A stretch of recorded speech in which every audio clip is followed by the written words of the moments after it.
Na introdução, vocês vão ter o estado da questão também, não só a proposta da tese, mas também o estado da questão, que é basicamente um resumo de tudo que existe sobre a deusa Xerá.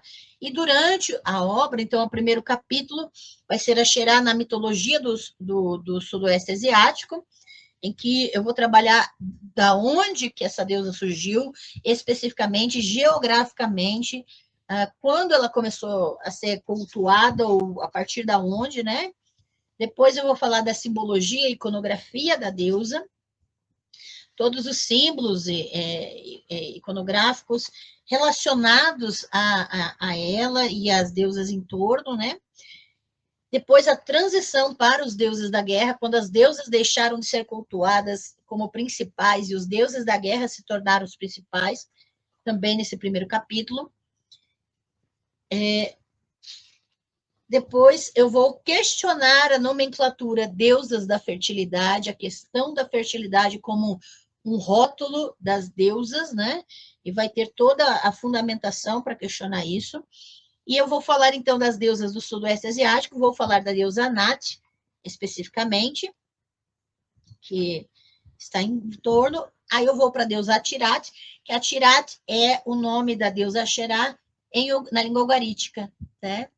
E a Xerá é a forma hebraica do nome. Depois, então, eu faço toda essa contextualização da deusa Atirat, né, a partir do Ugarit, as funções, e assim eu vou demonstrando que ela não tem a função exclusiva de fertilidade, ou única função específica disso, né, porque é difícil.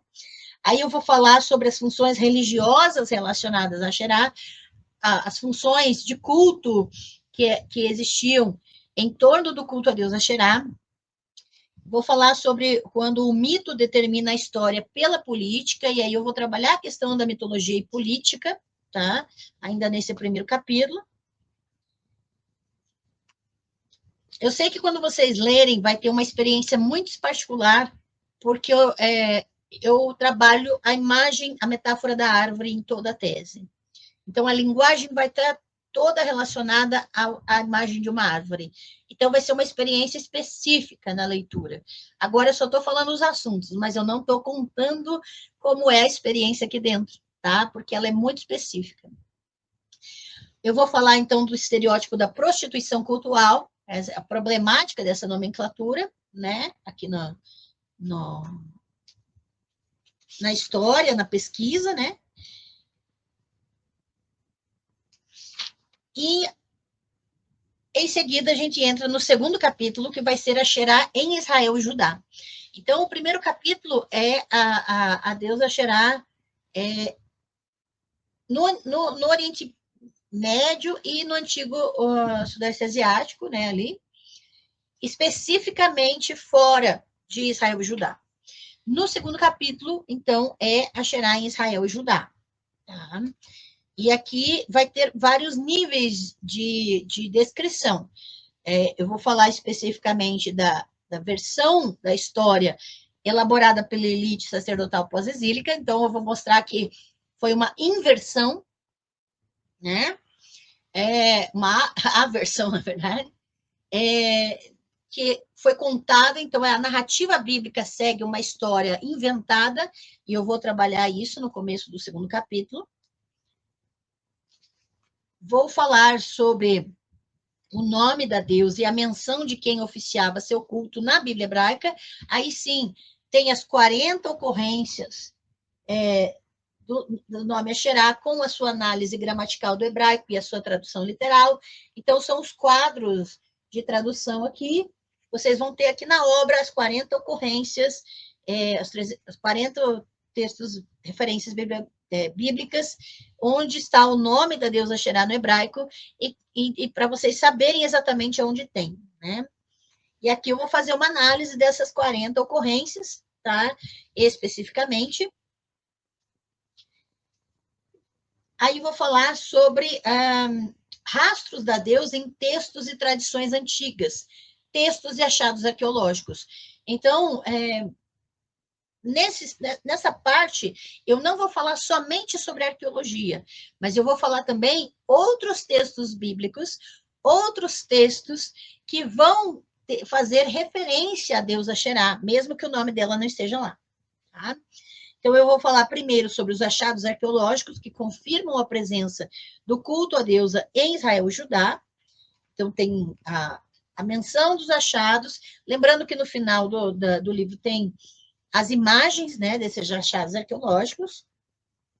Aí eu vou falar sobre tradições antigas em textos da Bíblia hebraica, que eu vou mostrar que há muito mais do que 40 referências a deusa Xerá, né? Vou mostrar especificamente textos que podem ter sido modificados na redação ou tradução, e aí eu vou falar sobre esses textos, a partir do hebraico, tem análise deles aqui.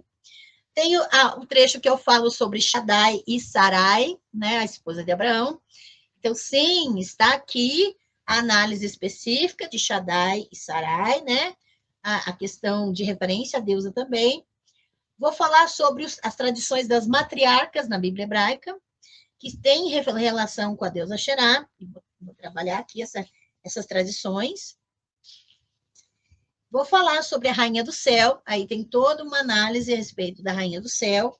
Vou falar de possíveis sacerdotisas e profetisas da deusa na Bíblia hebraica, né, nomes específicos, narrativas de mulheres específicas, e aqui tem inúmeras mulheres, é claro que eu vou falar de Jezabel, vou falar de outras, muitas mulheres na Bíblia hebraica aqui, que eu não vou dar spoiler, porque senão não tem graça, né? Mas tem umas aqui que vocês vão ficar malucos.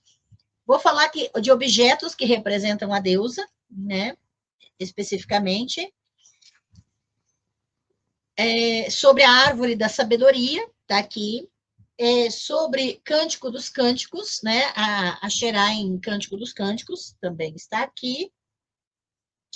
Vou falar de Nana também, é claro, aqui, né? Porque a mitologia da deusa Inanna aparece aqui em Cântico dos Cânticos. Então, tem toda a análise aqui para vocês. A abrangência do culto a Xerá em Israel e Judá. E aí eu vou falar especificamente do culto, né?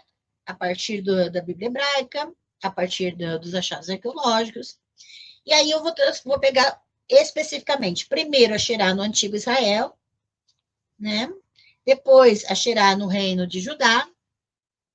Depois eu vou falar de inúmeras atividades relacionadas ao culto a Deus Axerá em Israel e Judá, atividades específicas feitas por adoradores de Axerá, tá? E até a posição da Rainha Mãe como avatar da deusa. Aqui eu vou falar sobre o termo Kedeshá, mulher sagrada ou prostituta cultual, e eu vou falar sobre todas as ocorrências do termo Kedeshá na Bíblia hebraica. Eu vou fazer análise, novamente, do termo, né? Mostrar porque os tradutores vão traduzir o termo Kedeshá, que vem da raiz Kadosh, de santidade, né? Santo, então seria sagrada, né? E traduzem como prostituta cultual. E aí tem toda a análise e a problemática, e eu vou analisar todas as ocorrências e mostrar aqui para vocês. E aí vou falar sobre a expulsão da deusa e o silenciamento profético. E vou falar da intervenção de Josias sobre os espaços públicos, e a supressão da elite sacerdotal pós-exílica sobre os espaços privados. Né? E aí, aqui, basicamente, vai acabar o segundo capítulo com um tipo de corte a essa árvore, né? E o terceiro capítulo é como a Xerá chegou até nós, da colonialidade para uma luta anticolonial, né? Eu vou falar especificamente sobre os níveis de violência sobre as mulheres a partir da interdição do culto a deusa Xerá. Então, todos os tipos de violências que foram realizados. Aí vou falar da expulsão da deusa Xerá do culto, né? E vou falar da visão de Zacarias. Vou falar sobre a mitologia do Éden, de Gênesis 3. Isso, toda a mitologia do Éden está explicada aqui.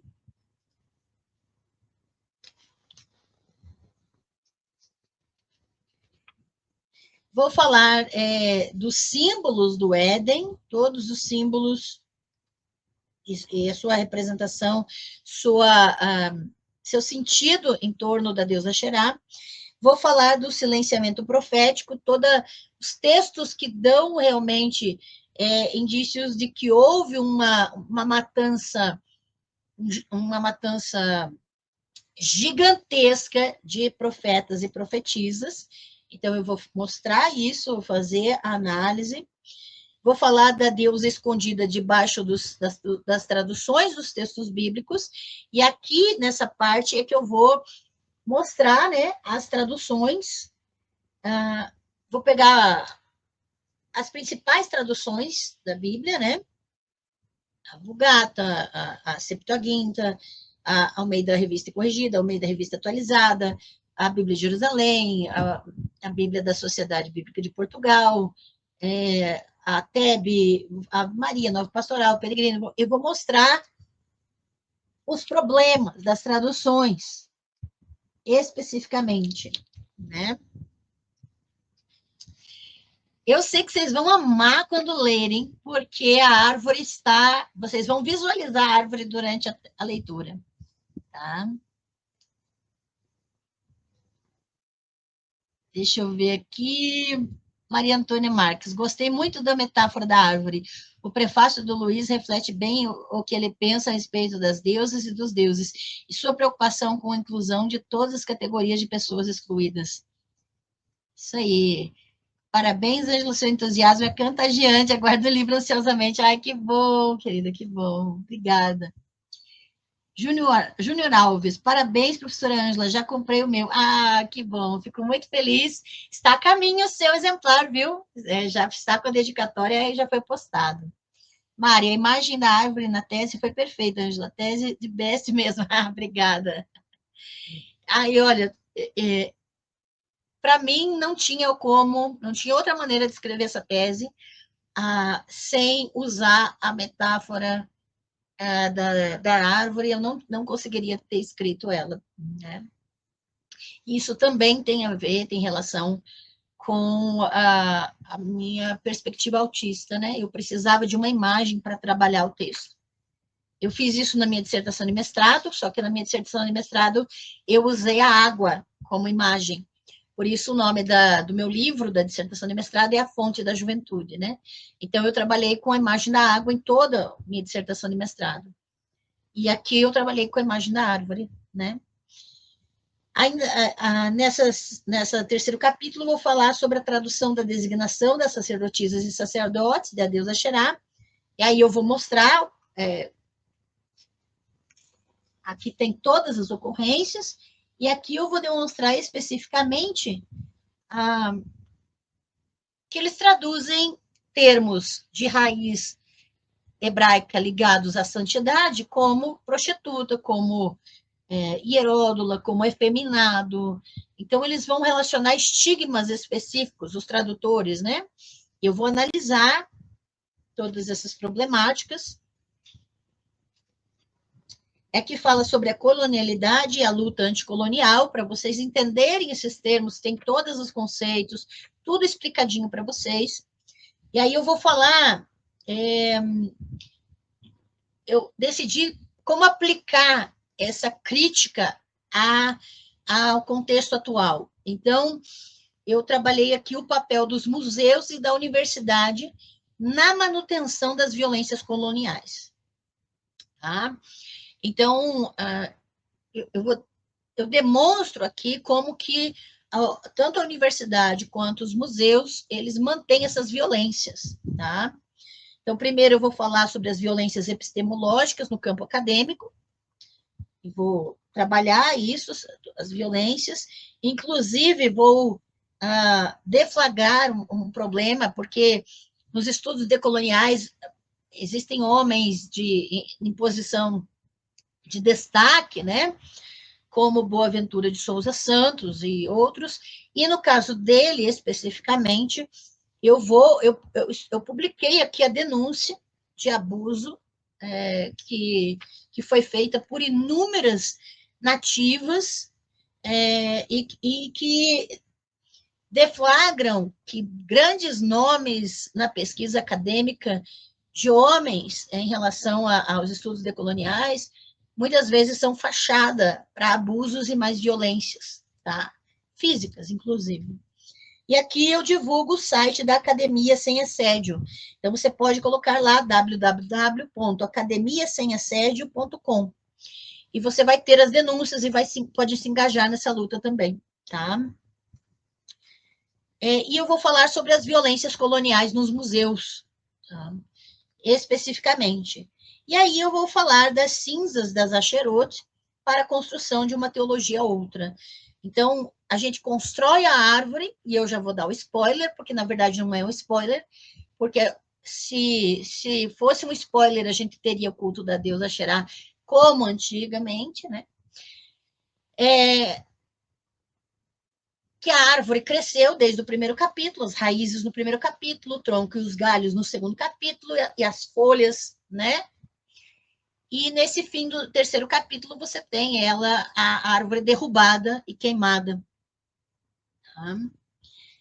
E aí vai ter toda a questão de como construir uma teologia outra, ou seja, uma não teologia.